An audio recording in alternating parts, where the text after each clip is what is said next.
Good morning friends, welcome to Krishna tutorials. आज Krishna tutorials की तरफ से फर्स्ट टाइम एक वीडियो बनेगी बिजनेस स्टडी के ऊपर। अब बिजनेस स्टडी जो +2 की मेजर है, उसका फर्स्ट चैप्टर है nature and significance of management. इस चैप्टर में टोटल 8 टॉपिक्स हैं, जिसमें से फर्स्ट 4 टॉपिक्स हम इस वीडियो में कवर करेंगे and next 4 topics next video में होंगे। तो पहले हम देख लेते हैं हमने कौन कौन सी चीज़ें हैं इस चैप्टर में जो पढ़नी है। सबसे पहला एंड सबसे important, concept of management. Second is characteristics of management. Third is objectives of management. उसके बाद importance of management. Next is management as science, art और प्रोफेशन। उसके बाद levels of management, then functions of management, then the essence of management, which is coordination. Let's begin with the first topic, which is concept. अब concept मतलब उसका actual में meaning क्या है। अब मैनेजमेंट की एक सिंपल सी 1 लाइन डेफिनेशन है, that management is getting things done efficiently and effectively. अब अगर हम यहाँ पे थोड़ा सा ध्यान दें तो यहाँ पे मेन चीज़ है that management is getting things done. मतलब हमने खुद काम नहीं करना है। मैनेजमेंट का मेन रोल क्या होता है, अपने अंडर जितने भी सबॉर्डिनेट्स हैं उन सब से, या अपने अंदर जो टीम है उनसे काम करवाना। एंड वो काम कैसे करवाना है, एफिशिएंटली एंड इफेक्टिवली। अब ये जो दो टर्म्स हैं, इफेक्टिवनेस एंड एफिशिएंसी, इनके बारे में हम पढ़ते हैं। आई होप यहाँ तक जो सिंपल सी डेफिनेशन है मैनेजमेंट की, उससे आपको इसको सिंपल मीनिंग क्लियर है। अब इसमें जो मेन जो टर्म्स हैं उसके बारे में हम और अच्छे से पढ़ते हैं। As we can see, there are 2 sides of a coin and in management these are efficiency and effectiveness. यहाँ पे जैसे इन्होंने टेबल में बड़ा अच्छा बताया हुआ है कि achieving goal means effectiveness and with minimum resources means efficiency.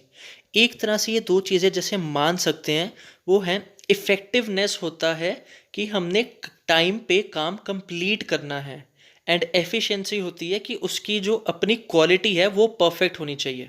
So basically effectiveness means कि हमने टाइम पे काम ख़त्म करना है, एंड एफिशिएंसी मीन्स कि हमने गुड क्वालिटी से उसको कंप्लीट करना है। इसकी एक सिंपल सी एग्जांपल आ सकती है कि जैसे मान लो हमने किसी मैनेजर को बोला कि आपने 500 गुड्स बनानी है 1 वीक के अंदर अंदर, एंड गुड क्वालिटी की होनी चाहिए। अब उसने देखा कि 500 गुड 1 वीक में अगर मैं कंप्लीट करना चाहता हूँ तो वो थोड़ा टफ है। अब उसके पास दो ऑप्शंस है कि या तो वो 400 गुड्स बना ले पर अच्छी क्वालिटी की बनाए, या फिर वो 500 गुड्स बनाए पर उसकी अच्छी क्वालिटी ना हो। इन दोनों में से एक भी चीज़ अगर कंप्लीट नहीं होएगी तो मैनेजमेंट का जो गोल है वो अच्छे से अचीव नहीं होगा। तो उसको देखना है कि मैं कम से कम टाइम एंड एनर्जी जो है उसको यूटिलाइज करूं एंड मैक्सिमम आउटपुट निकले। मतलब completion of work with time and with good quality means to complete the work with effectiveness and efficiency. I hope यहाँ तक क्लियर है। इसके बाद हम पढ़ेंगे करेक्टरिस्टिक्स ऑफ मैनेजमेंट। करेक्टरिस्टिक्स का दूसरा नाम है फीचर्स। अब किसी भी पर्सन के या किसी भी सिचुएशन के जो करेक्टरिस्टिक्स होते हैं वही उस चीज़ को अच्छे से डिफाइन करते हैं। अब मैनेजमेंट का फर्स्ट करेक्टरिस्टिक है that management is a goal oriented process. Goal oriented process का मीनिंग क्या है कि मैनेजमेंट जो हमने करनी है वो हमेशा किसी डिसीजन से रिलेटेड होती है, एंड डिसीजन जो है वो किसी ना किसी गोल से ओरिएंटेड होता है। मतलब हमारा कुछ ना कुछ गोल होना चाहिए जिसको हमने अचीव करना है, जिसके लिए हम मैनेजमेंट करेंगे। जैसे फॉर एग्जांपल हम जो सारे स्टूडेंट्स हैं, हमारा एक गोल क्या है कि हमने +2 में अच्छे से गुड मार्क्स लेकर आने हैं। ये हमारा गोल है, इसके बाद हमारी मैनेजमेंट स्टार्ट होगी। सेकंड है मैनेजमेंट इज़ ऑल परवेसिव। अब ऑल परवेसिव का मीनिंग क्या होता है कि management is at every level and at every organisation. मतलब इसकी यूनिवर्सल एप्लीकेबिलिटी होती है। कोई भी चीज़ जिसकी यूनिवर्सल एप्लीकेबिलिटी होती है, मतलब जो हर जगह काम आती है, उसको बोलते हैं परवेसिव। एंड मैनेजमेंट जो है वो हर एक ऑर्गेनाइजेशन में, छोटी हो बड़ी हो किसी भी तरह हो, वहाँ पे मैनेजमेंट काम आती है। Next is management is multi dimensional. Dimensions मतलब जिसके डिफरेंट डिफरेंट डायमेंशंस होते हैं। अब यहाँ पे सबसे पहला है management of work. Management of work, second is management of people, next is management of operations. अब मैनेजमेंट ऑफ वर्क का मीनिंग क्या है कि हमने एक्चुअल में काम क्या करना है, अपने काम को मतलब अपने वर्क को किस हिसाब से मैनेज करना है। जैसे आप लोगों के पास कितने सारे सब्जेक्ट्स हैं, अकाउंटेंसी, बीएसटी, इकोनॉमिक्स, आपने उस काम को मैनेज कैसे करना है कि कितनी देर कौन सा सब्जेक्ट पढ़ना है। Next is management of people, कि जो हमने काम करना है या करवाना है उसके लिए हमें कितने लोग चाहिए, कैसे के लोग चाहिए। जैसे आप एग्जांपल ले सकते हो कि आपके स्कूल टीचर हैं, उनसे पढ़ते हो, या एक्स्ट्रा कोचिंग के लिए जाते हो, या कोई ब्रदर सिस्टर पढ़ाता है। Next is management of operation. अब एक जो ऑर्गेनाइजेशन होती है ना, उसके अंदर बहुत सारे ऑपरेशंस होते हैं। फॉर एग्जांपल उनको प्रोडक्शन, परचेज, सेल, इतने सारे काम करने होते हैं, एंड अब हर एक काम को डिफरेंटली मैनेज करने के लिए जो होता है उसको बोलते हैं मैनेजमेंट ऑफ ऑपरेशन। नेक्स्ट हमारे पास जो करेक्टरिस्टिक है वो है management is a continuous process which is very important.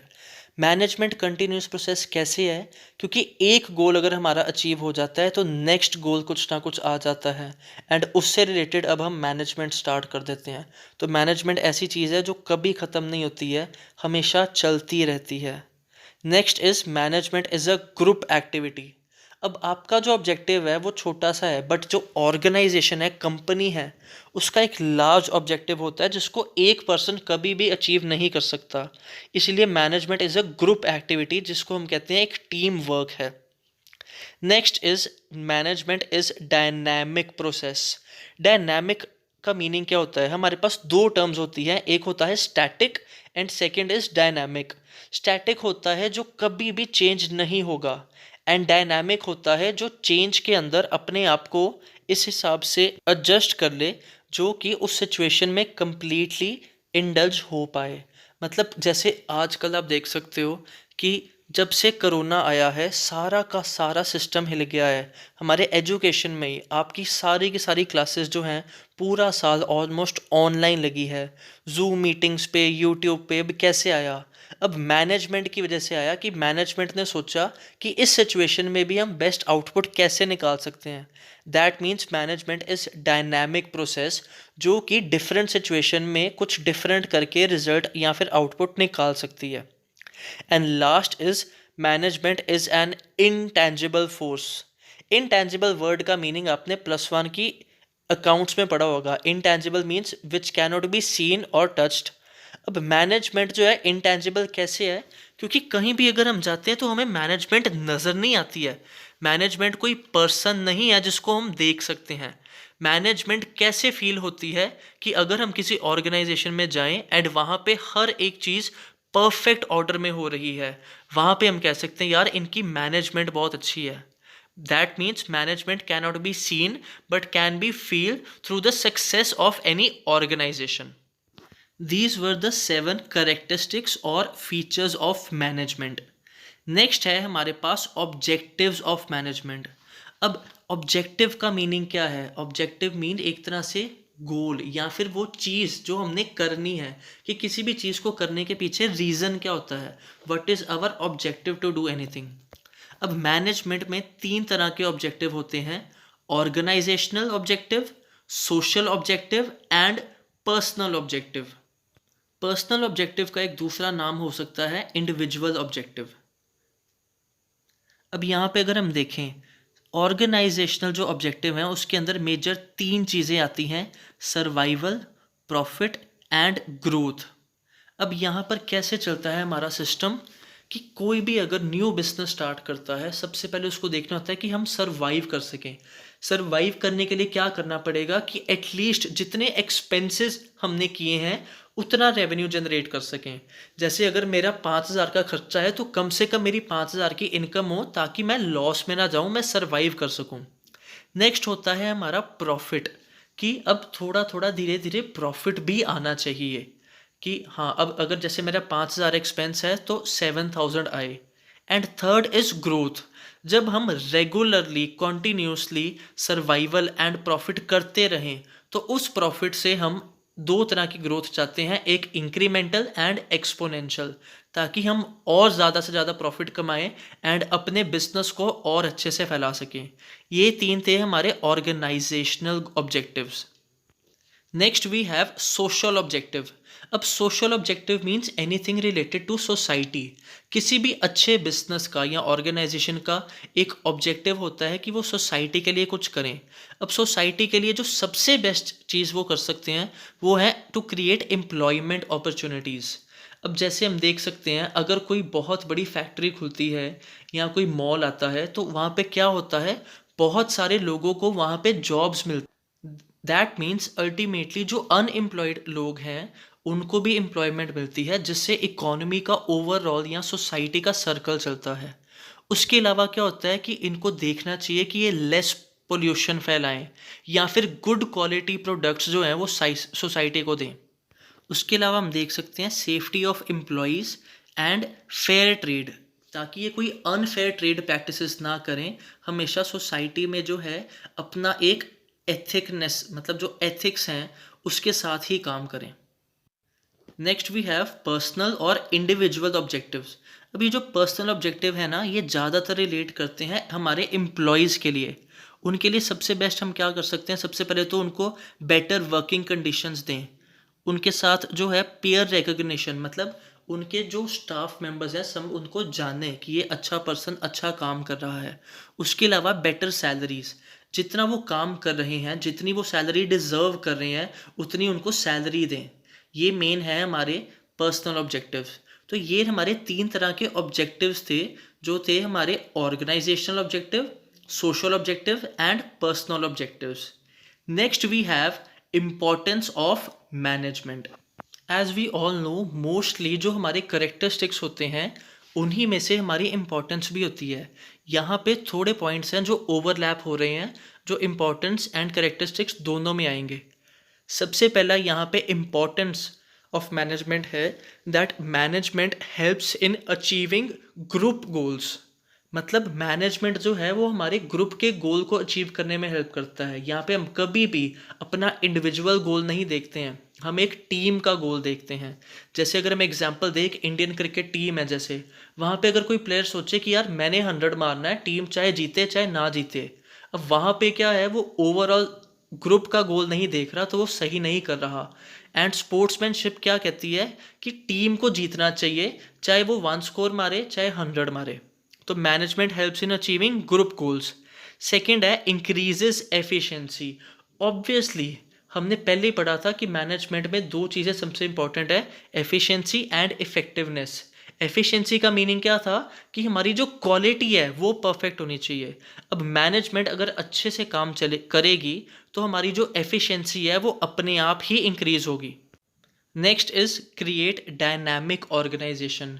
Dynamic organisation के बारे में भी हमने पहले से पढ़ा कि अगर कोई ऐसी सिचुएशन आ जाती है जो पहले कभी नहीं आई, तो वहाँ पे मैनेजमेंट अपने आप को अडेप्ट करती है उस चेंजेस के लिए एंड बेस्ट रिजल्ट लेकर आती है।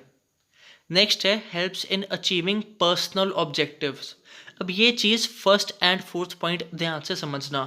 अगर कोई पर्सन ये सोचे कि जैसे उसी अगर हम क्रिकेट टीम की एग्जांपल दें, अगर वो पर्सन ये सोच रहा है कि मैंने अपनी टीम को जिताना है एंड उसके लिए बेस्ट परफॉर्मेंस कर रहा है, उसमें क्या होगा, टीम के लिए अच्छा करने के लिए उसको खुद अच्छा करना ही पड़ेगा।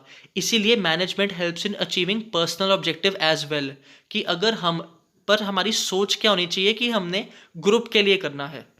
एंड अगर हम अपनी टीम या ग्रुप के लिए सोच रहे हैं तो हमारा पर्सनल ऑब्जेक्टिव जो है उसके अंदर अपने आप ही कवर हो जाएगा। Last is management helps in development of society.